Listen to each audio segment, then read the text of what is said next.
Greet peeps, it's the Living Fruits on YouTube, and I'm back in London after my trip to India, which you can, go back to my videos and watch Black in India 1, 2, 3 and 4, and then the video that I put together about the experience of being in satsang with Mooji. Today's video, I wanted to talk about the people that I met along the way who I am calling angels. They were angels who sort of lifted me up and carried me some of the way when it got a little bit hairy.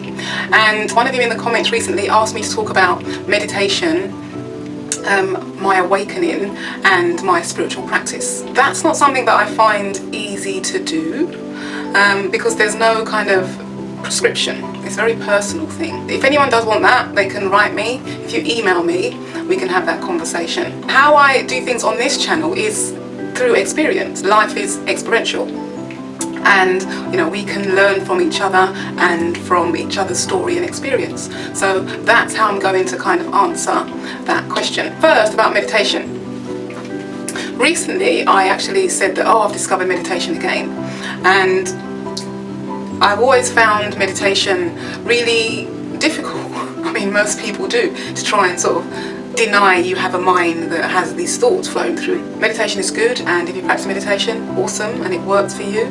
But for me, I have taken on a practice, if you like, you call it practice, of just quiet contemplation. Just emptying myself, and that's the only way that I can explain it. Just pushing out all the noise, and then just not even focusing, but just being in that place of silence, knowing that I'm here now. Meditation, yeah, great if you want to do that, but also quiet contemplation, just sitting with yourself and just allowing yourself to be empty of stuff and thoughts. The other aspect that I wanted to talk about was, it's a bit of a story time actually, but it's just all the people that kind of appeared in my space while I was in India. And I think that began on the flight from Heathrow to Muscat, and there was this guy on the plane next to me. Normally I sit on the plane and I'm not really chatty, I just want to look out the window because I like my window seat and read and fall asleep and like that. I got on and he introduced himself to me, so I was like, oh, okay, great. Do you know what I mean? But we chatted all the way. Just a nice guy, chatty, works at Glastonbury and stuff. Who knew that there were people that actually are employed to plumb in the water for these festivals? But of course there is, but you don't think about it. But that was what he did. And then when we did the layover in Muscat, he had like a 6-hour layover and I had like an hour and a half, 2 hours. And he was sort of hanging around, you know what I mean? So it was like, company. And then when I got to Delhi and I forgot to write down the address of the hotel that I was going to, and then my phone didn't work, another angel came. It was the taxi driver. Even though he was in denial, he was resisting his angel status because he was getting quite vexed with me and joining me in my upset, and that never works when the person joins you in your stress. But we sorted it out and we got me to my hotel. He was as relieved as I was at the end. I mean, there are just so many, so maybe I should just do the key ones. The key pair of angels was when I was at the Amax Inn Hotel in Delhi, and the hotel staff were trying to book me a train from Delhi to Rishikesh, but they were all booked out and I couldn't travel on the day that I wanted to. And I'm just like, how is that a thing? I live in London. There's no trains get too full, just another one comes. This couple, they were from the UK, they could see I was upset, and I was kind of making a little bit of a drama in the hotel foyer. The guy came over and he was like, are you okay? And I'm like, yeah, I'm fine. No, and I said, I just want to go home. I don't know why I've come here. And he said, don't worry. I was like that when I first arrived in Mumbai. I hated it. I wondered what I'd done. But if you can hold on, if you can stick it out, you'll be all right. And then they were so kind to me that, like the tears started to come. That little bit of kindness kind of helped me to sort of hang in there. And then, I eventually arrived in Rishikesh after 7 hours on the road in a taxi. With a taxi driver who just didn't speak for 7 hours, and literally about every 7 miles he would cough once and that was it. Or I would ask him, where is this, what's this area, and he would say it really quickly in his Indian accent. I wouldn't have a clue. So arrived in Agrakal in the camp with Jassy and Rosie, and they were just so kind to me, so kind. And even though I was distressed at one point there, to the point where, you know, he knocked on my door in the morning. He was that worried about me. It wasn't the morning actually, it was the afternoon. I slept in, and he knocked on my door in the afternoon and said, Esther, you alright in there? Do you know what I mean? Like he was my dad or something.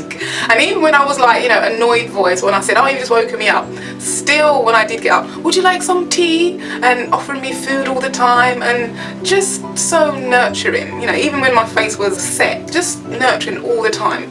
And then when I checked out, he apologised for it not being as great as it could have been at the beginning, and that just made me want to cry with sort of gratitude, and with the fact that I was so touched. The milk of human kindness, bit by bit, being restored in my life. And considering what I've been through in the last year, the milk of human kindness had definitely dried up in me, and you know, I'd lost trust and faith in people, and it was just slowly being restored on this trip. I was just wondering whether I should you know, change location, but I just don't have time. Who else? Of course, Mooji Baba helped me get my life back. Head angel. So much happened in that conversation and in my convening with him, and if you watch my previous video you can kind of get a sense of that journey. Oh my god, I remember I was walking down the Badrinath road in Rishikesh, and this white lady, she came up to me and she was like, be careful on the road, be careful, I've seen accidents, I've seen people have accidents. I think she was, you know, like lost in India, like she'd been out there a long time, do you know what I mean? And she came to warn me, even though it was this kind of urgent, crazy sort of diatribe. I thanked her and carried on walking carefully. The one that's in my mind now was the woman who did my massage. This was a few days before I left in Rishikesh, and I caught a cold, and you know, she was massaging me, and then I had a coughing fit, you know what I mean, like on the table. And then she came with this little tea plate. She's like, oh, hold on, I'll get you something. With this little tea plate, and then she presented these like cough sweets for me. Just so kind, just, and in such a, you know, a gracious way, with a little plate and the napkin and everything, you know, and I took one, and it really helped. What other angels? Just generally, people that fed me in restaurants were really kind to me. But they were the main ones. And also in my last video I spoke about the woman, I don't want to give her name away because she might not want me to, but the woman who scooped me up after I had a massive breakthrough in the satsang and walked with me along the river.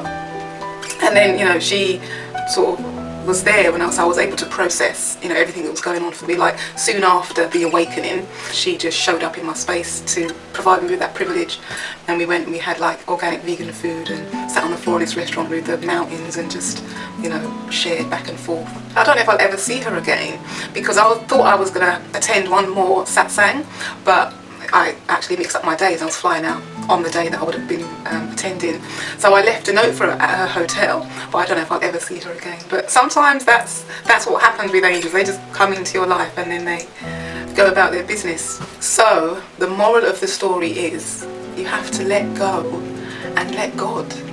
We are life. We go around like we're doing life and we have to do this and we have to be this and we have to, but we are life, and our intentions and life is already set. It is already set. We just have to, you know, be open our hearts to let it happen. That's all. We make it so complicated. Let go and let God. Anyway, so I'm gonna go and do my errands. I hope this has been sort of inspiring and you've been able to pick the good sense from the nonsense. Do share it with someone who, you know, will find it useful. And thank you very much for watching. I will see you next time.